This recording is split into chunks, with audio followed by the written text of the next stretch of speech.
Ya. Bismillahirrahmanirrahim. Assalamualaikum warahmatullahi taala wabarakatuh. Waalaikumsalam warahmatullahi. Dan selamat malam kepada semua anak-anak Bapak. Ya, jadi Selamat malam Pak. pada kali ini kita pembelajaran yang ke-11 mata kuliah anti korupsi.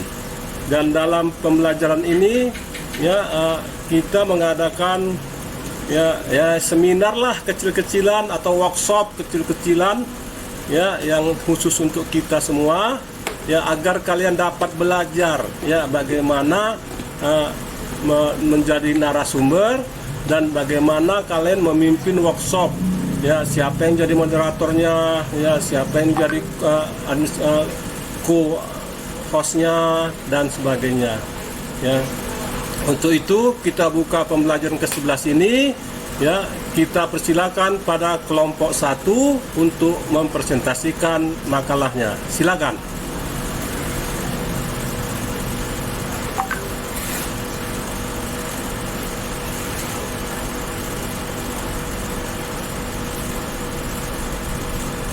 Assalamualaikum warahmatullahi wabarakatuh. Waalaikumsalam warahmatullahi wabarakatuh. Terima kasih Pak atas waktunya. Di sini saya berterima kasih pada teman semua yang sudah hadir dan Bapak selaku dosen kita. Di sini kami akan membawakan salah satu contoh dari kasus korupsi yang akan dibacakan oleh Kak Ruth Lili Angelin. Kak Ruth Lili Angelin, boleh dipersilakan di share PPT-nya Pak. Oke, baik Kak Siti, terima kasih. Baik Pak, di sini saya akan membacakan dari kelompok 1, yaitu yang pertama kelompoknya ada Kak Dita Nursina, Kak Erika Ramadhani, Jenny Syafutri, Rizky Syaputra, Ruth Lili, dan Kak Siti Fatimah. Kak, boleh di-share ini? Boleh, share aja. Boleh ya Pak.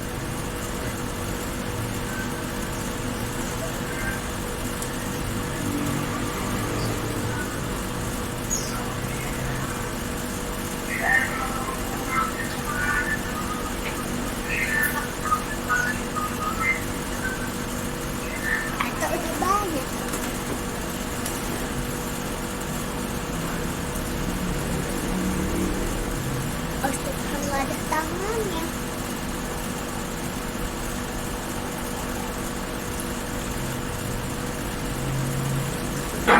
Kak Siti boleh bagi ini nggak Kak? Iya, iya benar.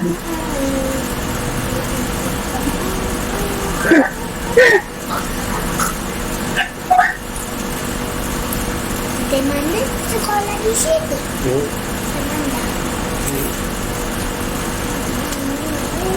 Ada yang kecil, ada yang besar, ada yang kecil.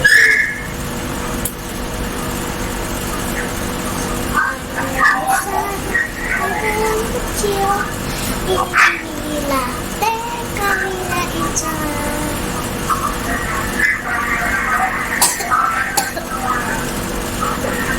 Pengertian korupsi. Korupsi berasal dari bahasa Latin, yaitu corruption atau penyuapan dan corruptor atau berusak. Secara harfiah, korupsi berarti kebusukan, keburukan, kebujatan, ketidakjujuran, dapat disuap, tidak bermoral, dan menyimpang dari kesucian. Korupsi merupakan perbuatan yang dilakukan oleh seseorang dan atau bersama-sama beberapa orang secara profesional yang berkaitan dengan kewenangan atau jabatan dalam suatu birokrasi pemerintahan dan dapat merugikan departemen atau instansi terkait. Dua unsur perbuatan dinyatakan sebagai tindakan korupsi. Pertama, setiap perbuatan yang dilakukan seseorang untuk kepentingan diri sendiri, keluarga, golongan, atau suatu badan yang langsung atau tidak langsung menyebabkan kerugian bagi keuangan dan perekonomian negara seperti praktik kolusi. Dua, setiap perbuatan yang dilakukan oleh seorang pejabat yang menerima gaji dari keuangan negara atau daerah atau suatu badan yang menerima bantuan dari keuangan negara atau daerah yang menggunakan kekuasaan yang diamanatkan kepadanya oleh karena jabatannya, baik langsung maupun tidak langsung, membawa keuntungan atau material baginya. Contohnya pada kasus yang akan dibawakan yaitu maraknya mafia sepak bola di Indonesia.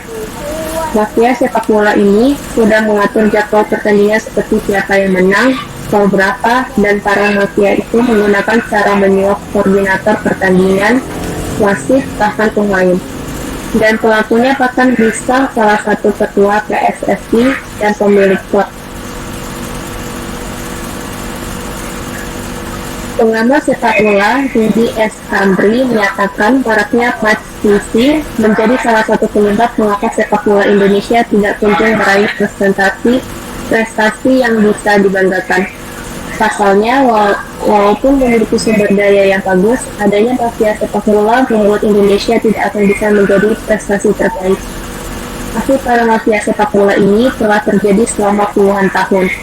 The Godfather mafia sepak bola Indonesia dan para mafia lainnya suka sendiri mengatur merah hitamnya persepak bolaan Indonesia untuk kepentingan pribadi mereka. Kasus mafia skor bola.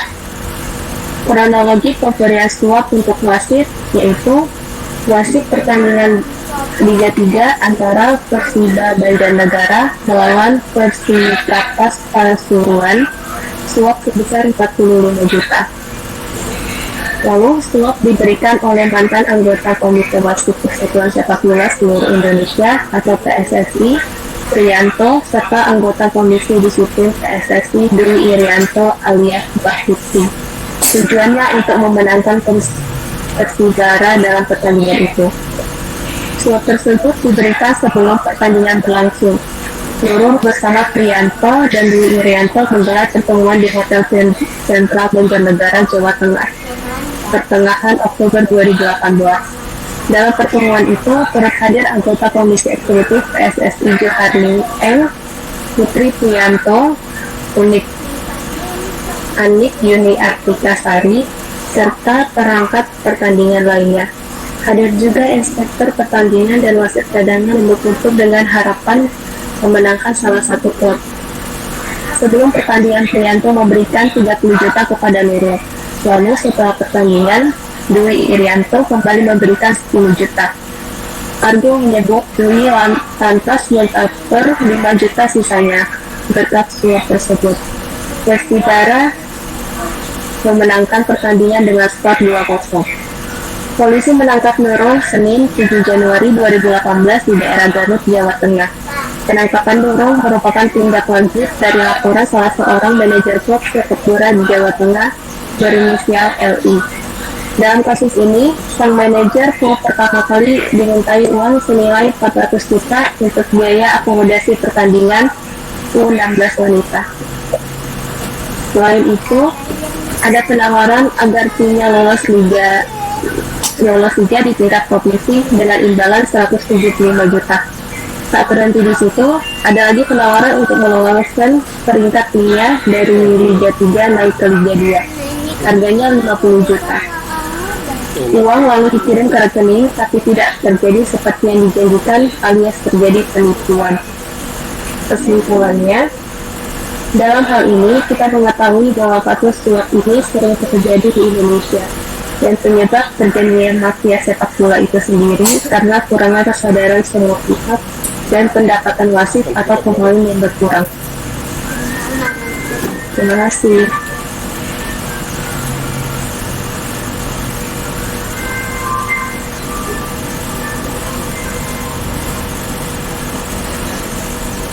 Ya, kembali ke hostnya.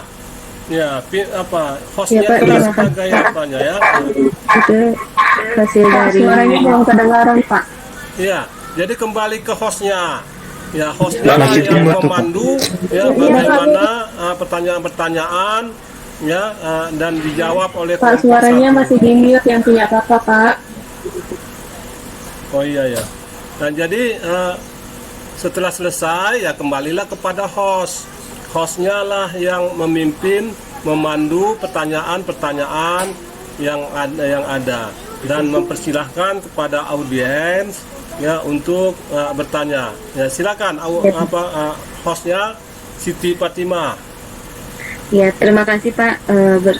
Kami dari kelompok 1 sudah selesai memberikan presentasi mengenai kasus korupsi, salah satunya di pertandingan sepak bola. Untuk teman-teman yang ingin bertanya boleh dibuka di Saya mau bertanya kan? ya. Oke, siapa yang bertanya? Ya, yang bertanya saya catat nih. Yang bertanya saya catat. Saya Pak. Ya, siapa? Robi. Ya, silakan Robi. Terima kasih atas kesempatannya untuk kelompok 1 ya. Ya. Ini pertanyaan saya begini. Ini kan tentang kasus mafia sepak bola begitu. Nah, pertanyaannya, dalam kasus tersebut digolongkan masuk jenis korupsi apa? Pribadi sih kasus korupsinya. Jadi, kemarin kan ada nih kita bahas jenis-jenis korupsi apa saja sih? Iya. Pembahasan yang orang kakak bawakan ini masuk dalam jenis korupsi apa? Terima kasih. Jangan dulu dijawab pertanyaannya Siti, tampung dulu pertanyaannya, baru nanti setelah selesai pertanyaannya baru dijawab. Siti jawab boleh, kelompok 1 juga boleh. Oh iya Pak. Terima kasih. Ya makasih Bang Robi ya. Robi apa? Ya makasih Bang atas pertanyaannya. Untuk yang lain ada kira-kira teman-teman? Satu aja dulu. Satu aja Pak. Iya. Kira-kira ada yang bisa menjawab teman-teman lain yang di kelompok 1?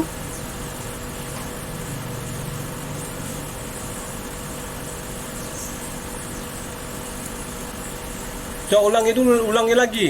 Robi, apa pertanyaannya? Mungkin pada nggak nyimak pertanyaannya. Baik. Saya ulangi. Ini pertanyaannya, ini kan kasus mafia sepak bola. Dalam kasus tersebut ini digolongkan dalam jenis korupsi apa begitu? Terima kasih. Boleh saya jawab, Kak? Ya boleh Bang. Ini termasuk korupsi suap menyuap, Bang.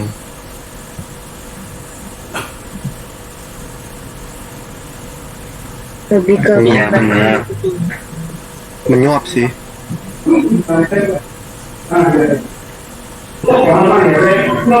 Itu saja.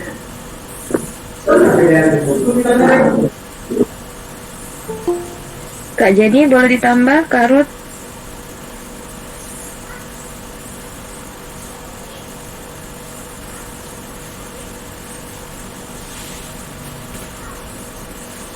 Baik, terima kasih atas jawabannya ya. Suap menyuap sama satu lagi, ntar Bang. Satu lagi perbuatan curang sih, korupsi perbuatan curang.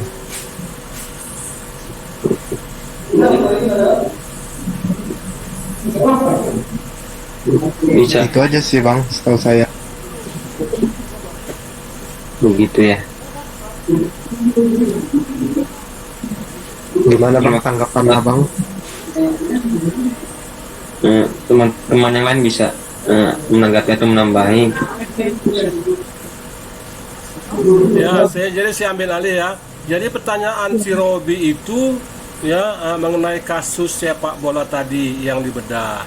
Ya, jadi dia termasuk ya dalam Undang-Undang Nomor 30 2019 itu kan menyatakan tindak pidana korupsi adalah suap menyuap, kemudian pemerasan, merugikan keuangan negara, membenturan kepentingan, menyalahgunakan jabatan, gratifikasi. Jadi menurut si Robi itu masuk kemana dia? Ya, sudah benar tadi dijawab, dia masuk ke suap. Ya, suap. Dan juga dia bisa masuk gratifikasi, memberikan menjanjikan sesuatu. Ya, memberikan hadiah atau menjanjikan sesuatu bila nanti tujuan pemberi gratifikasi tadi berhasil, maka dia diberikan hadiah apapun itu. Ya, jadi dalam hal ini dua kasus tadi itulah yang terjadi dalam persepak bolaan seperti yang dibedah tadi.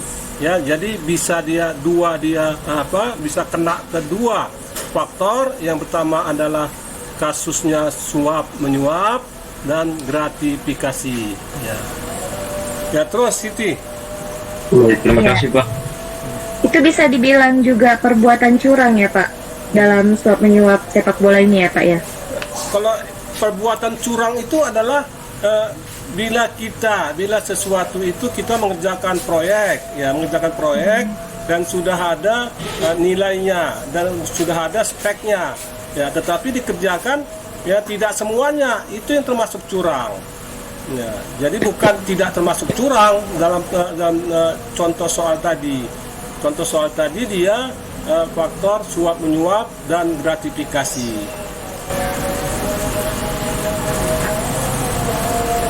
Terima kasih Pak atas masukannya ya, Pak, dan pembelajaran kita. Kita lanjut sesi tanya jawab lagi Pak. Iya terus, belum habis ini Ya. masih lama. Boleh ada sesi tanya jawab Bang yang kita diskusikan. Ayo buka lagi pertanyaannya Siti. Iya Pak. Lagi nih. Ya, saya ingin bertanya Pak, Farhan Pak. Ya Farhan, silakan Farhan. Ya Pak, jadi ini masalah opini sih Pak sebenarnya, saya mau bertanya kepada kelompok satu.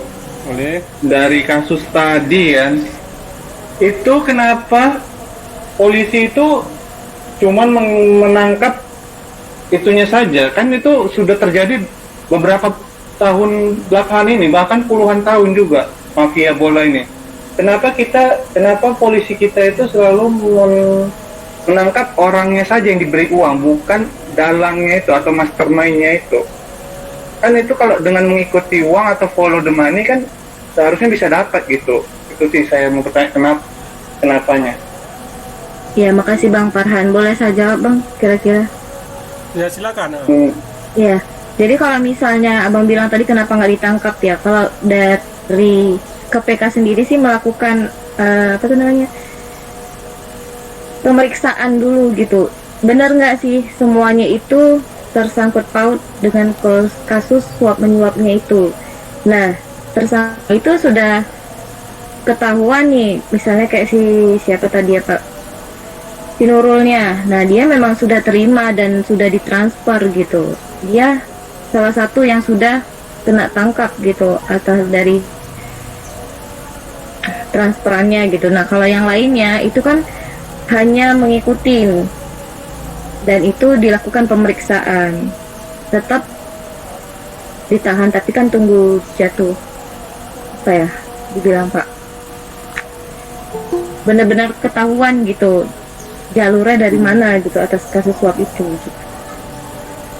Memang benar-benar bukan beliau pelakunya begitu ya? Iya, jadi dia masih di ini sih, yang teman-teman lainnya itu tetap dilakukan Betul. proses tanya jawab gitu, apa tuh bahasanya Pak? Ya jangan Pemeriksaan. Siti aja lempar sama anggota grupnya. Iya. Boleh Bang Rizky kalau ada yang mau ditambah. Bentar ya Kak, lagi ajan Kak di sini.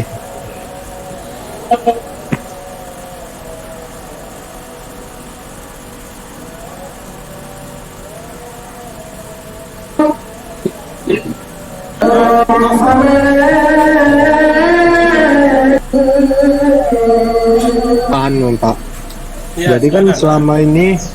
selama ini yang saya tahu ini Bang, KPK itu belum berkecimpung di sepak bola ini Bang. Jadi kayak semalam itu yang baru diusung sama polisi atau PSSI itu masih Satgas anti mafianya.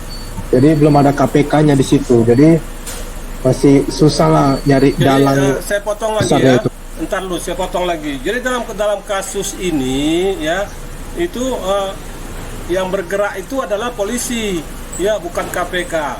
Jadi memang tolong diselidiki terus, diperiksa siapa-siapa yang terlibat. Ya, Jadi semuanya diperiksa. Tetapi sampai ke dalang-dalangnya juga diperiksa. Ada yang dapat dalangnya kalau dia berdomisili sebagai WNI, ya dalang-dalangnya itu juga dapat diperiksa juga dan dihukum juga. Tapi ada juga dalang-dalangnya dari luar negeri, ya itu yang susah.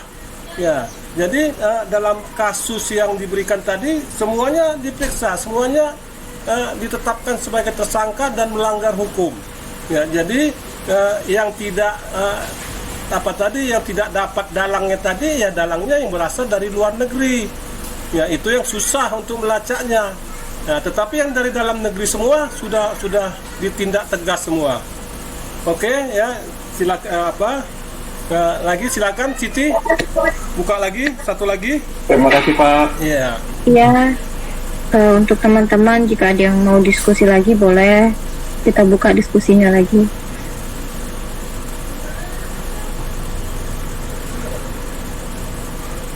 Ayo silakan kelompok 2, 3, 4, 5.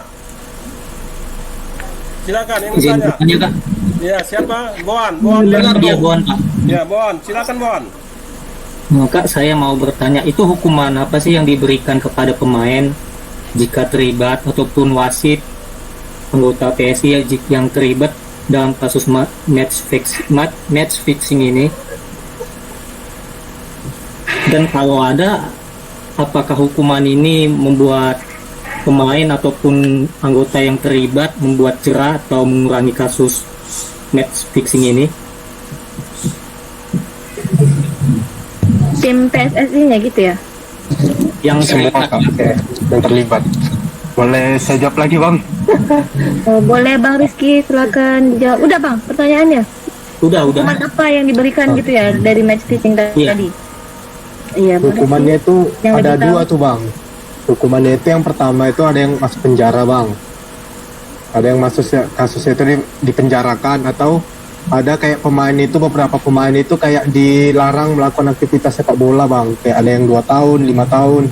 Dan itu efeknya jerah sih Bang. Kalau untuk pemain itu jerah sih Bang. Kalau untuk kayak ketua PSSI atau yang terlibat lain itu, itulah mungkin belum tahu kan. Mungkin orang tuh bukan main di situ lagi atau di belakang layar mungkin. Kalau untuk pemain kan mereka harus bermain, mungkin jerah lah Bang untuk melakukan match fixing itu.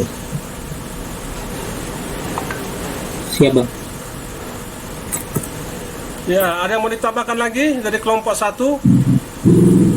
Boleh, Bapak ada masukannya Pak, tambahan Pak untuk kami Pak. Iya. Jadi dalam hal ini ya, dalam hal kasus yang kita bedah ini, ya memang semuanya dihukum, ya kan melanggar hukum semua. Iya. Jadi benar tadi yang dikatakan si Boan tadi, ya hukuman tadi ya diseret ke pengadilan, kemudian ya memang efek jerah. Ya. Tapi namanya kita ini ya pemain sepak bola tadi tidak terlepas dari suap menyuap. Kenapa? Ya, karena tadi tingkat kemiskinan kita masih besar. Ya, jadi berapa sih gaji mereka itu? Ya, apakah dengan seorang atlet itu bisa dia sampai pendapatan itu bisa sampai seumur kehidupan sehari-hari? Ya enggak juga. Ya. Begitu dia main, ya mungkin agak besar gajinya, tetapi setelah pensiun dia habislah semua. Jadi itu juga faktornya adalah faktor yang menentukannya adalah faktor gajinya tadi. Kita belum bisa tersusun bagaimana terstruktur bagaimana gaji seorang atlet itu bisa membawanya sampai pensiun. Ya, jadi tetap saja ya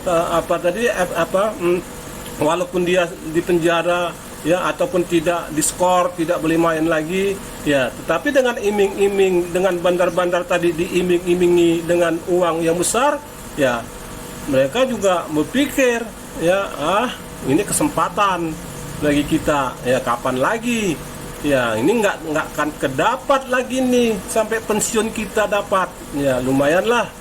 Nah, ini baru satu periode, mungkin nanti ada lagi yang hal-hal seperti itulah ya yang diharapkan. Jadi faktor-faktor korupsi ini seperti yang saya katakan tadi ya banyak ya faktor-faktornya secara internal, eksternal.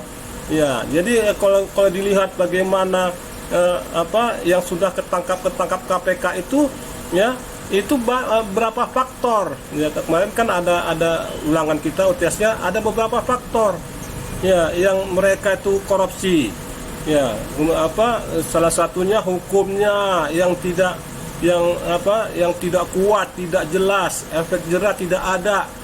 Ya, kemudian kalau dia partai politiknya juga mendorong dia untuk korupsi. Ya, jadi banyak hal-hal yang dilakukan yang membuat mereka itu korupsi. Oke, terima kasih Buan Ronaldo. Satu lagi Siti. Yuk, Pandu. Iya Pak, terima kasih Pak atas masukannya. Untuk teman-teman yang lain boleh kita diskusi lagi. Ada yang ingin diskusiin gitu? Saya ingin bertanya Kak. Siapa? Fitria. Iya Pak. Iya, silakan Fitria. Saya kan kurang paham nih mafia bola ini. Jadi untung dari mafia untuk menyuap ini apa buat mereka gitu Kak? Keuntungannya Kak dari swap tadi ya? Iya Kak. Keuntungan buat mereka itu apa gitu? Ya lemparkan Siti sama kelompok yang lain, emang anggota kelompok yang lain. Iya boleh dari kelompok 2, 3, 4, 5 boleh. Enggak, maksud Kira-kira saya deh. dari kelompok Sitinya, kelompok satunya yang menjawab. Oh, Ada berapa orang kan? maksudnya yang lainnya gitu ya Pak? Iya, jangan Siti aja yang jawabnya. Iya Pak. Untuk Kak Tata, Kak Jenny, Kak Ruth boleh ada masukan Ya, Jenny untuk jawab jawaban Jenny. dari keuntungannya? Ya, Jenny jawab. Keuntungan dari swap penyuapnya tadi. Harus boleh jawab Pak. Ya boleh. Ya, Jenny, si Ruth boleh. Silakan. Nah, tadi kan Kak Fitri tanya tuh keuntungan apa yang didapat gitu kan. Kalau dari masingnya sendiri keuntungannya ya dia dapetin uang gitu. Ya bisa kita bilang uang haram gitu yang didapetin sama dia. Nah, kalau keuntungan yang diberikan sama yang memberikan uang tersebut, kalau misalnya ini kan jadi kemenangan gitu sama yang memberikan uang. Jadi semacam pertandingan itu bisa dimenangkan oleh dia. Makanya wasitnya disuap gitu. Itu sih Kak. Ya, tambahin Jenny, boleh tambahin. Kalau keuntungannya untuk pemain dapat duit Pak, untuk tim bisa lolos zona degradasi atau nanti naik ke Liga 1 atau Liga 2 atau jadi juara. Iya. Untuk mafianya pastinya dapat uang juga. Iya. Jadi saya tambahi ya apa sih untung ruginya? Ya, untung ruginya.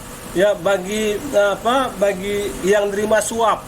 Yang nerima suap itu adalah pemain, ya coachnya, wasitnya. Ya, yang nerima suap itu dapat materi. Ya, kan dapat materi dia, dapat uang. Ya. Sedangkan penyuapnya apa? Dalam hal ini ya mafia sepak bola ini adalah judi. Ya, mereka bertaruh di luar sana. Ya, bertaruh di luar sana jika ke suatu kesebelasan itu kalah, ya dia megang kalah. Nah, jadi menang banyak dia. Ini judi sebenarnya. Ya, jadi sudah bermain mafia judi dalam persepak bolaan kita. Jadi menang atau kalah itu di lapangan bukan dari pemainnya, tetapi penyuapnya tadi. Ya, jadi penyuapnya lah yang menyetel dia harus kalah atau menang. Dan ini hubungannya dengan judi, mafia judi yang bergerak di kasus ini. Ya, jadi ya oke. Terima kasih kepada kelompok satu. Jadi yang jelas ya untuk kelompok yang lain, ya untuk kelompok yang lain jangan PowerPoint-nya jangan begitulah. Ya, PowerPoint-nya diringkas-ringkas seperti PowerPoint yang saya buat. Ya untuk kelompok yang lain. Ya, jadi diringkas-ringkas dibuat PowerPoint diringkas-ringkas Kemudian jangan satu orang aja yang jawabnya, gepor nanti satu orang aja, kan nggak menguasain semua. Dan anggota kelompok itu harus berperan menjawabnya. Ya, jangan disuruh-suruh lagi. Ya, jadi itu masukannya ya. Kemudian yang si hostnya tadi ya menampung semua pertanyaan, ya pertanyaan semua satu dulu. Nah, ya, kemudian dipersilakan kelompok satu anggotanya untuk menjawab. Setelah dijawab oleh kelompok satu, udah ada lagi masukan, ya buka lagi, ya host buka lagi, ya kita buka lagi untuk sesi pertanyaan yang kedua. Ya silakan dijawab lagi sama kelompok anggota kelompok yang lain. Jangan host semua yang jawabnya. Itu masukan saya. Oke, nanti minggu depan kita masuk ke kelompok 2. Ya. Mari kita upload kepada kelompok 1.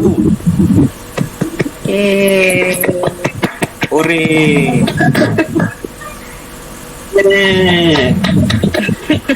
Oke, terima kasih ya.